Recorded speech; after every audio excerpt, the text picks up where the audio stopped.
వార్తలకు స్వాగతం. వార్తల్లోని ముఖ్యాంశాలు.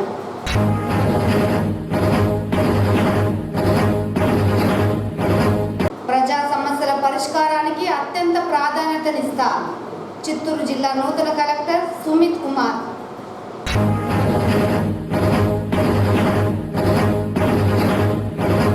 మైనర్లు వాహనాలు నడిపి ప్రమాదం జరిగితే ఏడాది పాటు తల్లిదండ్రుల లైసెన్సును రద్దు చేస్తాం. Chittoor traffic CI Nityababu.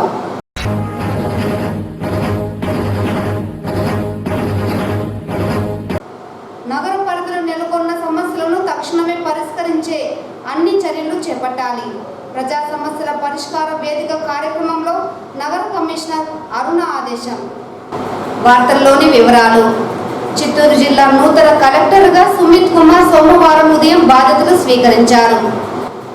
రాష్ట్రంలో కూటమి ప్రభుత్వం ఏర్పడ్డాక జిల్లా రాష్ట్ర స్థాయి అధికారులను మారుస్తున్న నేపథ్యంలో చిత్తూరు జిల్లా కలెక్టర్గా ఉన్న షణ్మోహన్ని కాకినాడ కలెక్టర్గా ప్రభుత్వం బదిలీ చేసింది. తూర్పు గోదావరి జిల్లా కలెక్టర్గా పనిచేస్తున్న సుమిత్ కుమార్ను చిత్తూరు జిల్లా కలెక్టర్గా ప్రభుత్వం నియమించింది. సోమవారం ఉదయం బాధ్యతలు చేపట్టిన సుమిత్ కుమార్కు జిల్లా యంత్రాంగం, కాణపాకం ఆలయానికి చెందిన వేద పండితులు సాదర స్వాగతం పలికారు. వేద పండితుల మంత్రోచ్చారణల మధ్య కలెక్టర్గా బాధ్యతలు స్వీకరించారు. అనంతరం వివిధ శాఖల జిల్లా అధికారులు, రెవెన్యూ అసోసియేషన్ ప్రతినిధులు జిల్లా కలెక్టర్కు పుష్పగుచ్చాలు అందజేసి శుభాకాంక్షలు తెలియజేశారు. ఈ సందర్భంగా కలెక్టర్ మాట్లాడుతూ ప్రజా సమస్యల పరిష్కారానికి అత్యధిక ప్రాధాన్యతనిస్తానని వెల్లడించారు. బాధ్యతలు చేపట్టిన అనంతరం ప్రజా సమస్యల పరిష్కార వేదిక కార్యక్రమంలో పాల్గొన్న ఆయన ప్రజల నుండి వినతి పత్రాలను స్వీకరించారు.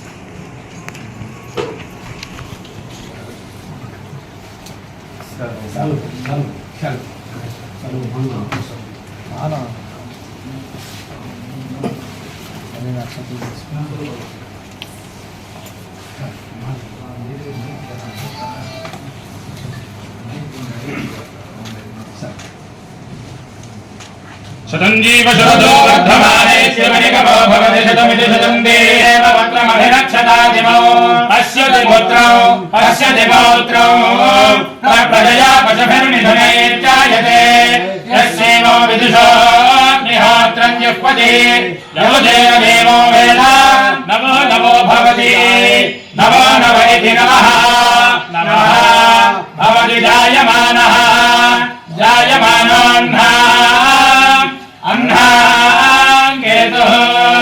केतुर्षधा उषसा मेति एत्यग्रे अग्र इत्यग्रे भागं देवेभ्यः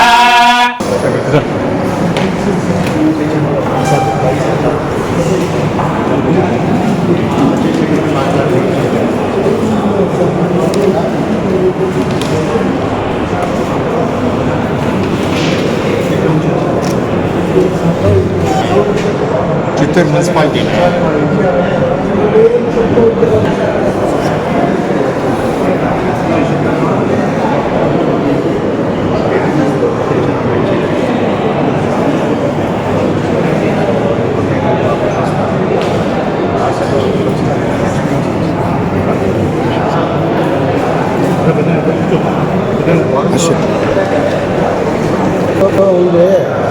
అది వేరే నాకు మాకేం మాట్లాడదా నాకుంటే ఇప్పుడు బిడ్లో అదే ఆధార్ ఏం మాట్లాడదు. కానీ మా నాయన సంపర్కున్నాడు. మా నాయన డెడ్ అయిపోయా. మేము దీని పక్కన బెంగళూరు వెళ్ళిపోయాం. చేస్తున్నప్పుడు మేము చేస్తాను. అంటే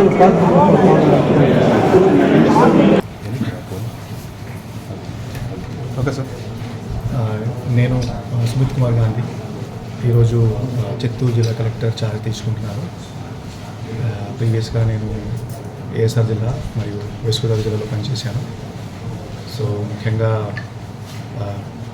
పబ్లిక్ గ్రీవెన్స్ మీద ఎక్కువ ఫోకస్ పెడతాం, as well as drinking water issues, land issues, development activities and state governments policies and transparent administration. So ఈ దిశలో పనిచేస్తాం. చిత్తూరు పార్లమెంట్ సభ్యునిగా సోమవారం లోకసభలో ప్రమాణ స్వీకారం చేశారు దగ్గుమల్ల ప్రసాదరావు. 2024 సార్వత్రిక ఎన్నికల్లో 2,23,000 పైచిలుకు ఓట్లతో గెలుపొందిన విషయం తెలిసిందే. ఈ నేపథ్యంలో మొట్టమొదటిసారిగా చట్టసభలోకి అడుగుపెట్టిన ప్రసాదరావు తెలుగులో ప్రమాణ స్వీకారం చేశారు. అనంతరం వెలుపలకు వచ్చిన ఆయన మీడియాతో మాట్లాడారు. తమ అధినేత నారా చంద్రబాబు నాయుడు తన మీద పెట్టుకున్న నమ్మకాన్ని ఒమ్ము కానివ్వకుండా రాష్ట్ర అభివృద్ధి, ప్రజా సంక్షేమం కోసం ప్రజా సేవకుడుగా పనిచేస్తానని తెలియజేశారు. అదే సమయంలో ప్రజాస్వామ్య విలువల్ని కాపాడుతానని వివరించారు. ప్రజలకు ఇచ్చిన హామీలతో పాటు ప్రజా సమస్యలను పరిష్కరించి ప్రజల ఆశయాలకు అనుగుణంగా తన కర్తవ్యాన్ని చిత్తశుద్ధితో నిర్వర్తిస్తానని ఎంపీ దగ్గుమల్ల ప్రసాదరావు తెలిపారు. దగ్గుమల్ల ప్రసాదరావు అనే నేను లోక్సభ సభ్యునిగా ఎన్నుకొనబడినందున చట్టరీత్యా నెలకొల్పబడిన భారత సంవిధానము పట్ల యథార్థమైన భక్తి విశ్వాసములు కలిగి ఉందననియు భారతదేశపు సర్వసత్తాధికారమును అఖండతను సమర్థించదననియు నేను స్వీకరించబో కర్తవ్యమును శ్రద్ధాశక్తులతో నిర్వహించదననియు పవిత్ర హృదయంతో ప్రమాణం చేయుచున్నాను. మైనర్లు వాహనాలు నడిపి ప్రమాదం జరిగితే తల్లిదండ్రులే బాధ్యులని ట్రాఫిక్ సిఐ నిత్యబాబు తెలిపారు. ఈ సందర్భంగా చిత్తూరు ట్రాఫిక్ పోలీస్ స్టేషన్లో తల్లిదండ్రులకు కౌన్సిలింగ్ నిర్వహించారు. మైనర్లు వాహనాలు నడిపి ప్రమాదం జరిగితే ఆ వాహనానికి ఏడాది పాటు లైసెన్స్ రద్దు చేస్తామన్నారు. 25,000 రూపాయలు జరిమానా విధిస్తామని అన్నారు. మైనర్కు 25 ఏళ్లు వచ్చేంత వరకు లైసెన్సు అర్హతను రద్దు కోల్పోతారన్నారు.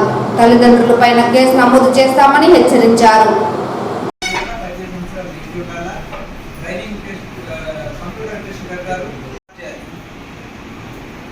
ఆ తర్వాత నెల రోజుల తర్వాత 30 రోజుల తర్వాత నుంచి 6 నెలల లోపల చేసుకొని టెస్ట్కి అటెండ్ అవ్వాలి. టెస్ట్కి అటెండ్ అయితే అందులో పాస్ అయితేనే డ్రైవింగ్ లైసెన్స్. ఇది అంతా కూడా 18 సంవత్సరాల తర్వాత తీసుకునేటువంటి ప్రాసెస్. మీరేంటి మన పిల్లలు గుడిగుడి అడుగులు వేస్తూ ఉంటే సరదాగా ఆడుకుంటే చూసి సంతోషపడతా సంబరపడతా ఉంటారు. అది ఇంట్లో ఏం చేసినా కొంతవరకు ముద్దుగానే ఉంటుంది. కానీ ఒకసారి పిల్లవాడు బయటికి రోడ్డు పైకి వచ్చినాడు అంటే అది పరిస్థితులు మన చేతుల్లో ఉండవు. అక్కడైతే చూసుకునేదానికి మీరు ఉంటాడు, పడితే లేపేదానికి, ఎక్కకుండా ఆపేదానికి, దూకకుండా దిగకుండా ఆపేదానికి మీరు ఉంటారు. కానీ రోడ్డు పైకి వచ్చిన తర్వాత పరిస్థితులు మన కంట్రోల్లో ఉండవు. కాబట్టి వీళ్ళు జాగ్రత్తగా ఉంటారనే దానికి నమ్మకం లేదు, ఎదుటి వాళ్ళు జాగ్రత్తగా నడుపుతారనే దానికి నమ్మకం లేదు.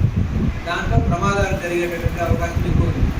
కాబట్టి మీరు కనుక లైసెన్స్ ఏజ్ వచ్చేంత 18 సంవత్సరాలు నిండేంత వరకు మీ పిల్లలకి కనుక బైక్లు ఇచ్చినారు అంటే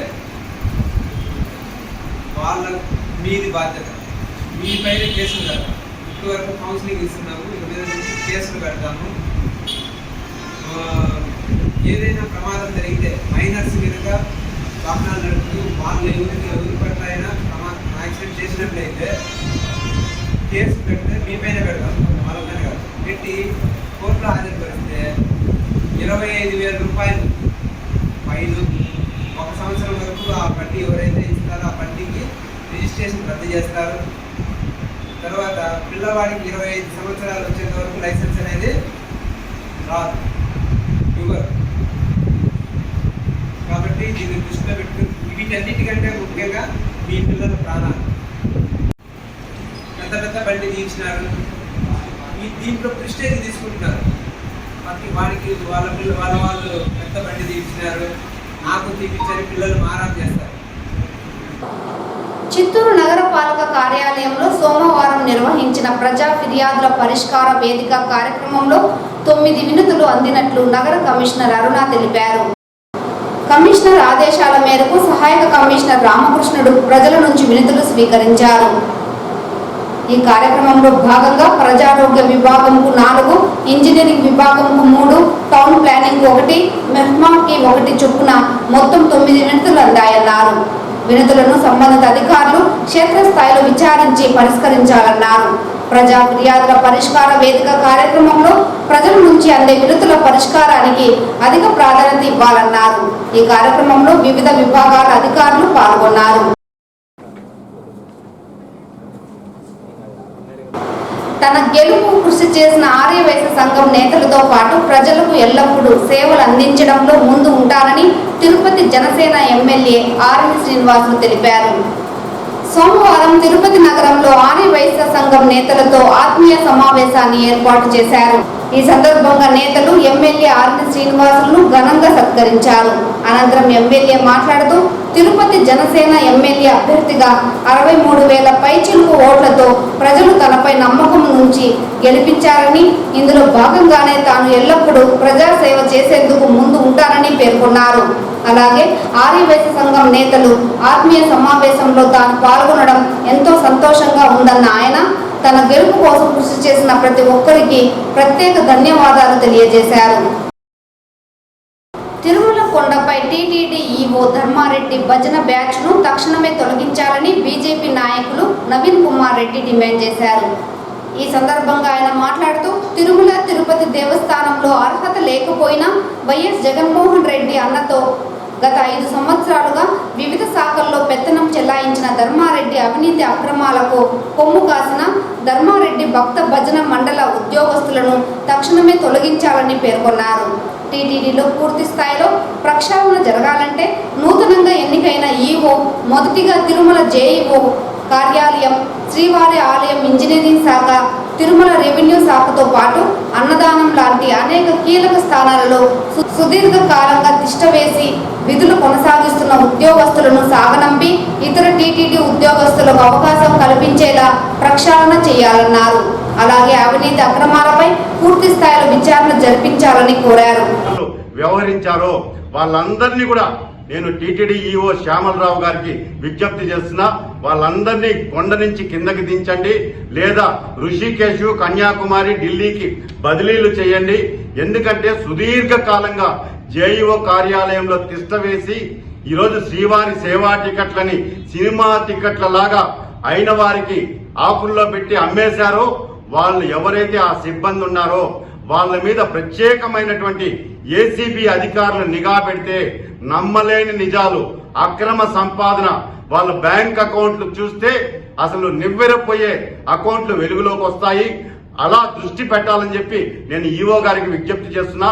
ఎందుకంటే ఒక సీనియర్ ఐఏఎస్ అధికారి తిరుమల కొండకు వచ్చారు 5 సంవత్సరాల తర్వాత. ఈ రోజు నేను ఒకటే విజ్ఞప్తి చేస్తున్నా, మీరు తనిఖీలు చేస్తున్నారు, తిరుమల కొండ మీద యాత్రికులతో మమేకం అవుతున్నారు, అన్నదానంలో పోయి భోంచేస్తున్నారు.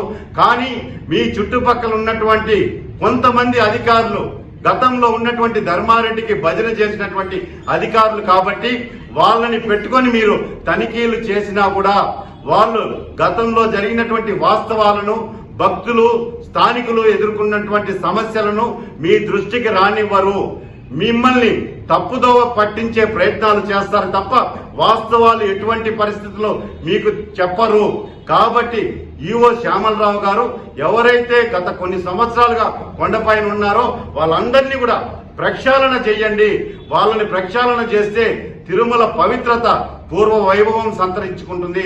సామాన్య భక్తులకి, స్థానికులకి, శ్రీవారి భక్తులు ఎవరైతే వస్తారో వాళ్ళందరికీ కూడా ఎక్కడ కూడా ఎటువంటి ఆటంకం లేకుండా సవ్యంగా జరిగే అవకాశాలు ఉన్నాయని చెప్పి నేను విజ్ఞప్తి చేస్తున్నా. అదే కాకుండా ఈరోజు ధర్మారెడ్డి ఒక అధర్మంగా, అక్రమంగా ఈరోజు 5 సంవత్సరాలు ఎక్కడెక్కడ ఎవరెవరికి శ్రీవారి సేవా టికెట్లు ఇచ్చాడు, అదేవిధంగా శ్రీవాణి టికెట్లు కోటాకు మించి ఈరోజు తిరుమల జేఈఓ కార్యాలయంలో ఎన్ని టికెట్లు ఇచ్చారన్న దాని మీద ఆ సాఫ్ట్వేర్ ఏదైతే ఉందో దాన్ని నిర్వీర్యం చేసేశారు. దాన్ని వెంటనే ఐటీ డిపార్ట్మెంట్ అధికారికి ఆదేశాలు ఇచ్చి ఆ సాఫ్ట్వేర్ గాని మీరు పట్టుకున్నట్లయితే నమ్మలేని నిజాలు, శ్రీవాణి టికెట్లలో జరిగినటువంటి అవినీతి కుంభకోణం బయటికి వస్తుంది. అదేవిధంగా టీటీడీ ఉద్యోగస్తులకు పాదిరేడు దగ్గర స్థలం కొనుగోళ్ల కోసం కోట్లాది రూపాయలు శ్రీవారి ధనాన్ని కలెక్టర్ కార్యాలయానికి ప్రభుత్వానికి చెల్లించారు. అసలు అక్కడ ఎకరం ధర ఎంత ఉంది, వీళ్ళు ఎంత చెల్లించారు, క్విడ్ ప్రోకో జరిగింది. దీనికి కారణం ఎవరైనటువంటి అధికారుల మీద దృష్టి పెట్టాలి. ముఖ్యంగా ఎవరైతే ఆ కోట్లాది రూపాయలు భూమి కొనుగోళ్లకి ట్రాన్స్ఫర్ చేశారో ప్రధాన గణాంకాధికారి శ్రీ ఓ బాలాజీ గారికి విచారణకు పెడితే ఆయన మీద ఒక కమిటీని వేయండి. ఎఫ్ఎన్సిఓ మీద వాస్తవాలన్నీ కూడా వెలుగులోకి వస్తాయి. చిత్తూరు నగర రైల్వే స్టేషన్లో గుంతకల్ డిఆర్ఎం ఆకస్మిక తనిఖీలు చేపట్టి అభివృద్ధిపై రైల్వే ఉన్నతాధికారులతో సమీక్షించారు. చిత్తూరు నగర రైల్వే స్టేషన్ అభివృద్ధిలో భాగంగా జరుగుతున్న పనులను పరిశీలించిన ఆయన వేగవంతంగా పనులు పూర్తి చేయాలని అధికారులను ఆదేశించారు. ఇదిలా ఉండగా చిత్తూరు రైల్వే స్టేషన్ అభివృద్ధిపై సమీక్షలు జరపడం ఆనందదాయకమేనని, అయితే డిఆర్ఎం వచ్చి వెళ్లిన విషయాన్ని స్థానిక అధికారులు గోప్యంగా ఎందుకు ఉంచారో తెలియడం లేదని, రైల్వే సమస్యలపై నిత్యం పోరాడుతున్న Chittoor smart city and development society CSCDS వాళ్లకు బీజేపీ నేతలతో పాటు మీడియాకు కూడా తెలియజేయకపోవడం బాధాకరమని సంఘం నేతలు విమర్శించారు. ఇకనైనా స్థానిక అధికారులు తీరు మార్చుకొని ఉన్నతాధికారులు వచ్చినప్పుడు అందరికీ తెలియజేస్తే రైల్వే స్టేషన్లో నెలకొన్న సమస్యలపై తాము కూడా గళం విప్పి పోరాడుతామని స్పష్టం చేశారు. కర్ణాటక రాష్ట్రానికి చెందిన ఓ వ్యక్తి ఏనుగు దాడిలో మృతి చెందిన ఘటన బంగారుపాలెం మండలంలో చోటు చేసుకుంది. పూతలపట్టు నియోజకవర్గం మొగిలి ఘాట్ వద్ద ఒంటరి ఏనుగు కర్ణాటక రాష్ట్రానికి చెందిన ఓ వ్యక్తిని దారుణంగా హతమార్చింది. విషయం తెలుసుకున్న బంగారుపాలెం పోలీసులు కేసు నమోదు చేసి దర్యాప్తు చేపట్టారు. చిత్తూరు జిల్లా తవనంపల్లి మండల పరిధిలోని టి పుత్తూరు కోదండరామస్వామి ఆలయంలో సోమవారం ఘనంగా రథోత్సవ వేడుకలు నిర్వహించారు. ముందుగా స్వామివారిని రథంపై వేచెంపు చేసి ప్రత్యేక పూజాది కార్యక్రమాలను చేపట్టారు. అనంతరం భక్తులు కోదండరాముల వారిని దర్శించుకొని మొక్కులు చెల్లించుకున్నారు. ఈ సందర్భంగా మండల పురవీధుల్లో స్వామివారి రథాన్ని ఊరేగించి భక్తులకు దర్శన భాగ్యం కల్పించారు. తిరుమల శ్రీవారిని ఈ రోజు ఉదయం VIP విరామ సమయంలో పలువురు ప్రముఖులు దర్శించుకున్నారు. స్వామివారిని దర్శించుకున్న వారిలో TDP MLA Bhuma Akhilapriya, Rangarao, Telangana MLC సుంకరి రాజు, తెలంగాణ ఎమ్మెల్యే మదన్మోహన్ రావు వేరువేరుగా స్వామివారి సేవలో పాల్గొని మొక్కులు చెల్లించుకున్నారు. శ్రీవారి దర్శనార్థం తిరుమలకు విచ్చేసిన వీరికి ఆలయ అధికారులు స్వాగతం పలికి దర్శన ఏర్పాట్లు చేశారు. అనంతరం రంగనాథ మండపంలో వేద పండితులు వేద ఆశీర్వచనం చేసి స్వామివారి తీర్థ ప్రసాదాలను అందజేశారు.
ఈరోజు తిరుపతిలో స్వామివారి దర్శనం చేసుకోవడం జరిగింది. మా మిత్రులు శ్యామ్ సుందర్ రెడ్డి గారితో, మరి మిగతా అందరి మిత్రులతోని తెలంగాణ నుంచి మరి వచ్చే ప్రభుత్వంలో కాంగ్రెస్ ప్రభుత్వంలో రైతులకి మరి రుణమాఫీ జరుగుతుందని చెప్పేసి ముఖ్యమంత్రి గారు చెప్పడం జరిగింది. మరి అందరు రైతులు కూడా రుణమాఫీతోని అందరూ సుఖశాంతులతో ఉండాలని చెప్పేసి ప్రభుత్వం ఏదైతే పేద 6 గ్యారంటీ పథకాలు చేసిందో ఆ పథకాల్లో చేయాలని చెప్పి స్వామివారిని కుటుంబం కూడా బాగుండాలని చెప్పి కోరుకొని ఈరోజు తిరుపతి దేవస్థానంలో దర్శించుకోవడం జరిగింది. ఈ వార్తలు ఇంతటితో సమాప్తం. నమస్కారం.